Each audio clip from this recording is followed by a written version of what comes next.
Bonjour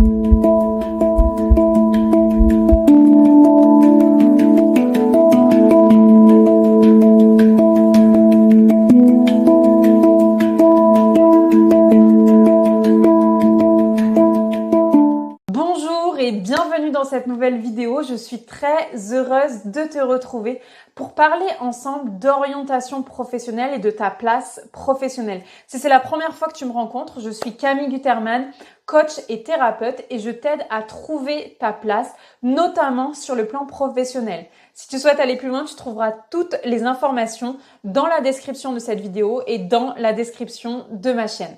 Alors si en ce moment tu te poses des questions du style est-ce que je dois rester dans ce job ou est-ce que je dois partir? Est-ce que je devrais me reconvertir? Est-ce que je devrais me lancer à mon compte?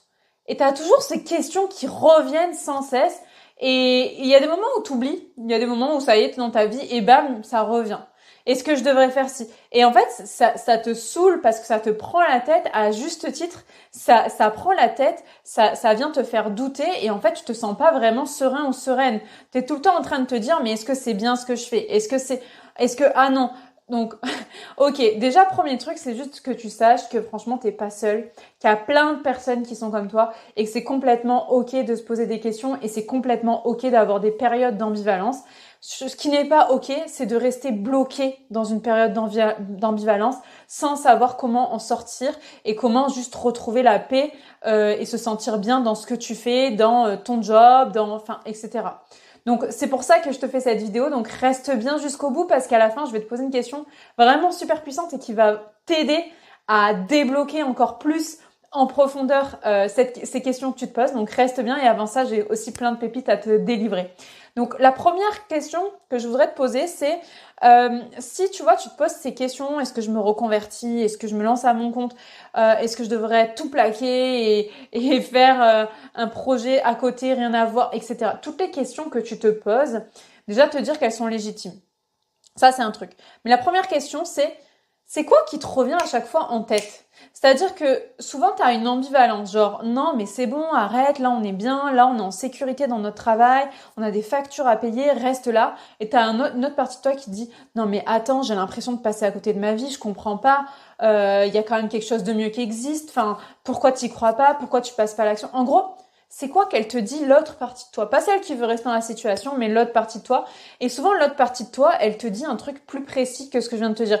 Par exemple, moi, quand j'hésitais, quand je doutais et tout, l'autre partie de moi, elle me disait, tu devrais faire des formations, tu devrais accompagner du monde. J'étais en mode, mais hors sujet total, je me disais. Enfin, quand j'étais infirmière, je me disais ça. Quand j'étais RH, je me disais ça. Et je me disais, mais c'est un hors sujet, rien à voir. T'es très bien à ta place, tu gagnes bien ta vie. C'est pas un métier d'être thérapeute ou coach.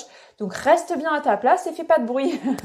Donc, en gros, toi, c'est quoi qu'elle te souffle, cette petite voix? Quand tu pars dans des périodes d'ambivalence, c'est quoi ce truc qu'elle te dit? On devrait faire ça. On pourrait faire ça. Et vraiment de l'identifier. Donc, partage-le-moi en commentaire parce que le noter, ça va te permettre de l'ancrer aussi.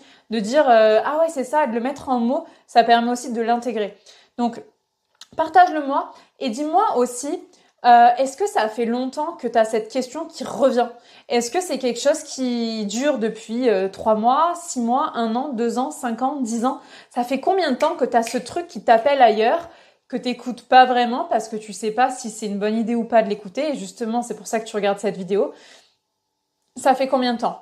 C'est super important cette notion de temps parce que si c'est quelque chose qui dure depuis moins de 6 mois, c'est probablement non pas un appel du cœur, et ton but c'est d'écouter tes appels du cœur, mais un fantasme. La différence entre un appel du cœur et un fantasme, c'est qu'un appel du cœur, c'est quelque chose qui est vraiment propre à toi. Ça a été placé dans ton cœur à toi pour une raison, et c'est qu'il y a quelque chose de merveilleux qui t'attend là-bas. Et souvent, un appel du cœur, ça paraît hyper aberrant. Quand j'étais RH, j'avais cet appel du cœur de tout plaquer, de partir voyager et de me lancer dans le coaching, la formation, etc. J'ai travaillé à ce moment-là dans un grand groupe. Je me disais, mais c'est n'importe quoi. Là, vraiment, tes idées, c'est n'importe quoi. T'es juste une grosse capricieuse. Et le truc, c'est que cet appel du cœur-là, il a duré pendant 5 ans. Donc, à un moment donné, en fait, l'appel du cœur, c'est quelque chose qui est là et qui est placé en toi spécifiquement et qui t'est propre. Donc, pour ma part, c'est ça et ça a duré 5 ans avant que je l'écoute. Le fantasme, la différence, c'est que c'est quelque chose que tu projettes. Par exemple, tu as eu ta voisine que tu as vue par exemple se reconvertir en tant que digital nomade ou community manager ou j'en sais rien.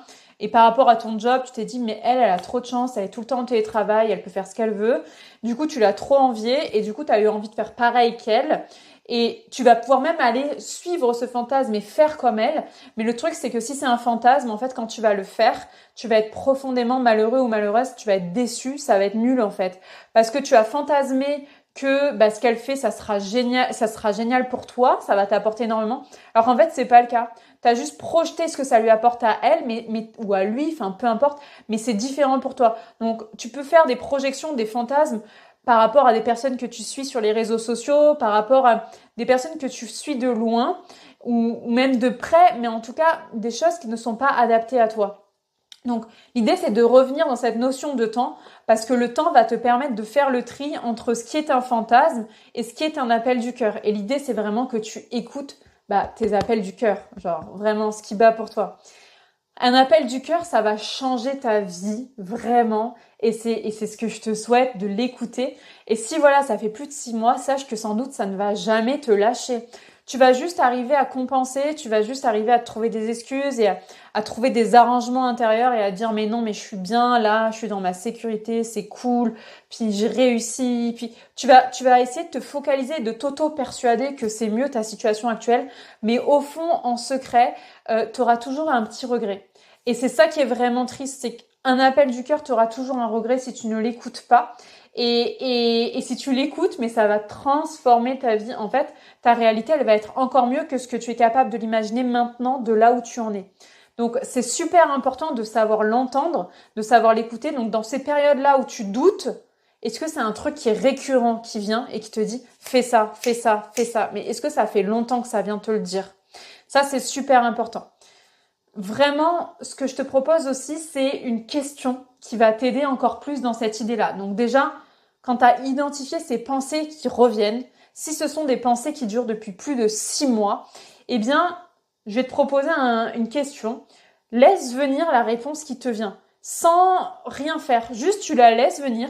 Et si, même si elle te semble saugrenue, même si elle te semble hors sujet, même si elle te semble folle, laisse-la venir et note-la moi en commentaire. Donc, écoute bien la question que je vais te poser. La question est la suivante. Donc, mets-toi en condition où tu as 1 million d'euros sur ton compte en banque. Donc, c'est trop cool, jackpot. Je sais pas comment tu les as gagnés et on s'en fout, c'est pas le sujet. Mais tu as 1 million d'euros sur ton compte en banque actuellement. Donc, en soi, si tu pouvais tu peux tout à fait ne pas travailler. Tu peux utiliser ton temps comme tu veux. En fait, c'est dans une abondance financière. Ok, donc visualise ça que tu as 1 million d'euros sur ton compte en banque. Et la question que je te pose, c'est dans cette situation-là où tu as 1 million d'euros sur ton compte en banque et laisse venir ce qui te vient naturellement, qu'est-ce que tu ferais de tes journées? Et pose-toi vraiment cette question. Et écris-le-moi en commentaire ce qui te vient. Qu'est-ce que tu ferais? Alors, la bonne nouvelle, c'est que si ce que tu ferais avec 1 million d'euros sur ton compte en banque, c'est la même chose que ce que tu fais aujourd'hui, t'es à ta place et c'est trop bien. Et moi, j'ai pas grand chose de plus à t'apporter. Par contre, si tu avais 1 million d'euros sur ton compte en banque et que tu ferais quelque chose de totalement différent de ce que tu fais maintenant de tes journées, là, il y a des vraies questions à se poser. Et le chemin qui t'appelle, c'est certainement ce que je te disais tout à l'heure, ces pensées qui reviennent et qui te disent fais ci, fais ci, fais ci, fais ça. C'est peut-être ça. Et peut-être même que finalement, quand tu te dis fais ci, ah mais non, je suis bien dans ma sécurité, ah mais je pourrais faire ça, ah mais non, je suis bien dans ma sécurité, ah mais en même temps j'ai des bons collègues, ah mais en même temps j'ai envie de faire ça. Si ça se trouve, le truc auquel tu as pensé tout à l'heure quand je t'ai dit c'est quoi tes pensées qui reviennent, c'est exactement le même truc que tu ferais si tu avais 1 million sur ton compte en banque. En tout cas, ça, c'est des choses qu'on va pouvoir clarifier ensemble en accompagnement. Comme je te disais, si tu veux aller plus loin, moi, je t'accompagne sur mesure vraiment pour te permettre de savoir exactement est-ce que tu dois quitter ce job, est-ce que tu ne dois pas le quitter et est-ce que tu es censé te lancer dans l'entrepreneuriat ou dans des side projects ou en vendeur indépendant à domicile pour faire des revenus complémentaires dans un truc qui te passionne. Bref, donc regarde toutes les informations dans ma description si tu veux aller plus loin. Et en tout cas, j'espère que cette vidéo t'a apporté des réponses. Tu trouveras toutes les autres vidéos sur ma chaîne si tu veux aller aussi explorer tout ça. Moi, je te dis à plus tard pour une prochaine vidéo. Merci de liker cette vidéo. Merci de la partager à toutes les personnes qui en auraient besoin et surtout abonne-toi pour ne pas rater les prochaines. Je te souhaite une excellente journée ou soirée et on se revoit bientôt pour une prochaine vidéo.